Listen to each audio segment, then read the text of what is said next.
From the News Channel 8 studios, let's talk live with your hosts, Natasha Barrett and Doug McElway.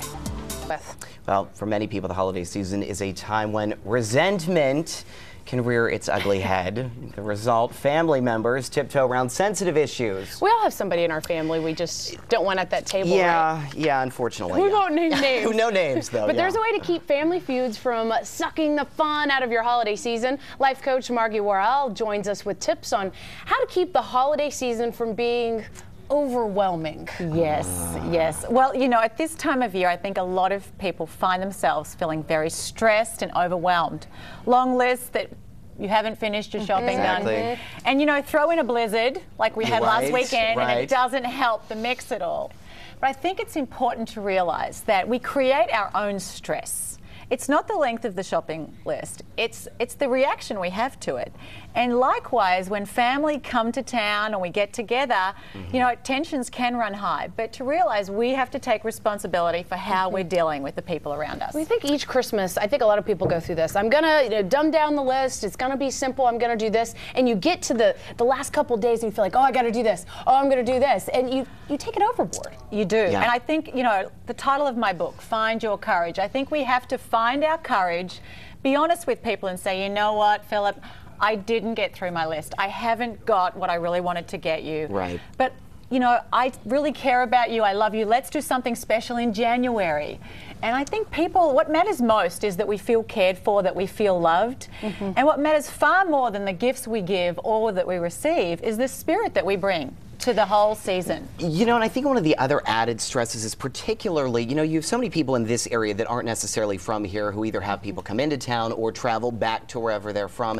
And a lot of times in terms of the sort of the family stress, these are people that maybe you only see once or twice a year. And so sometimes there's the initial, you know, awkward conversation of, oh, good to see you, how are you, great. But then you also have the family members who, like we were saying, sort of add to some of that resentment and, you know, maybe make a comment and it just adds to the stress. How do you handle that with people that, you know, you may have friends that you're closer to than some of these family members? Yeah, I once heard a quote that friends are God's way of making up for family. That's a good one. Now, of course, I don't think that, but, you know, if you're going to be cynical, sometimes family members push our buttons because they created our buttons. And so, there's a lot of issues that can go back to when we were running around in diapers that come out when we're sitting around at Christmas time. And then the person who says them, if you get on them, or if it's your mom and she says something and you say, seriously, none of that this year, blah, blah, blah. Oh, I didn't mean it that way. Yeah. Right. How do you handle that? And I, you know, people can take things the wrong way. And I think knowing that just because somebody else starts getting uptight, be the change you want to see in others. If someone else is getting all narky and being, you know, mean or, you know, small-minded, you don't have to respond by kind of going in. It's like, if you're going to say that, I'm going to, you know, well, you've put on a bit of weight, you know. Right. You can be bigger than them. And I think coming back to what is the purpose of Christmas? Why do we have this season in the first place? Isn't it for the presents, right? Yeah. Oh, that's what I was told, yeah. But you I know my kids think that. The kids think that, but you also fall into the commercialization of everything, you know, and you really do so forget the reasons. To end up on this merry-go-round of trying to do it all, be it all, have this perfect, you know, Norman Rockwell-like Christmas. Right. But if you come back to what it is, it's the power of Christmas lies in the power of relationships. Connecting with the people we love, you know, even when they're not always acting lovable, and being kind and thoughtful, and that, you know, that Christian spirit, that Christmas spirit. You know, Christmas isn't just for Christians, as you know. Everyone can share in and extend to others that festive season spirit of thinking about what can I do for other people. It's not all about me, and letting go of having to make it all be perfect. Yeah. You know, I'm curious, sometimes you have sort of different wings of the family who you may get along well with just fine, but perhaps there's some tension there. How do you get around, you know, you want everybody to come together, and maybe this is sort of the time of year that everybody just puts aside their differences. Is Christmas a good time to do that, or can that almost add to the stress of trying to, you know, meld these two groups together who sometimes don't want to be together? I think Christmas, there's already a lot going on. And I often say to people, you know, the right conversation at the wrong time is the wrong conversation.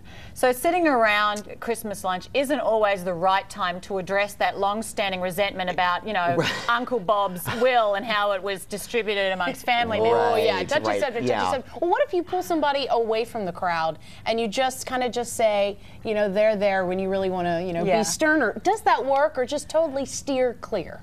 You know, I think it really depends. You have to just discern, is this the right time to do it? How is this person going to react? Some people, you know, are reasonable people and you just need to have a conversation with them.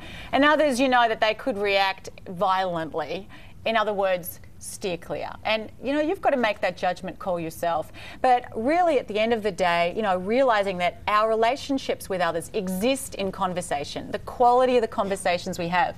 And when we're honest and we're authentic and we want to let people know we want to resolve issues, we want to have new beginnings, which is what Christmas is all about. Right. New beginnings. Getting back to the roots of it. Now, what about this situation? I think a lot of people have gotten to this situation. You're around the table, you're opening up gifts, you're around lots of family, and say at your house you have made fun of another relative as a parent, or said this or said that, and the kids have overheard you done it. this? I've never. No, but the kids have overheard this. I've been the kid in this situation, but the kids have overheard this and then said something in front of the other relative. You know what I mean? Like a oops, and then it falls on the parent. How do you even begin to tiptoe around that? Well, I think there's a good lesson there. Don't say things in front of your kids they when always they're in talk. earshot. Yeah. I know my kids are always listening out, and I could just see my daughter saying, "But you said you didn't like her very much." You know, why are you giving her that great present? Try and avoid that. You know, as parents, we have to be so mindful of what we're saying in front of our kids and doing. You know, they don't always listen to what we say; they always watch what we do. So, you know, be careful about what you say in front of your kids. But also, you know, just speaking of kids and role modeling, role model for our kids what the Christmas spirit's about. It's not about getting through some big, long shopping list and then ending up stressed out come with bills in January. Great point. Yeah, no, that is true. It's about, you know, being kind, being thoughtful, simplifying, be creative in what you do. Okay. We've got to live by these.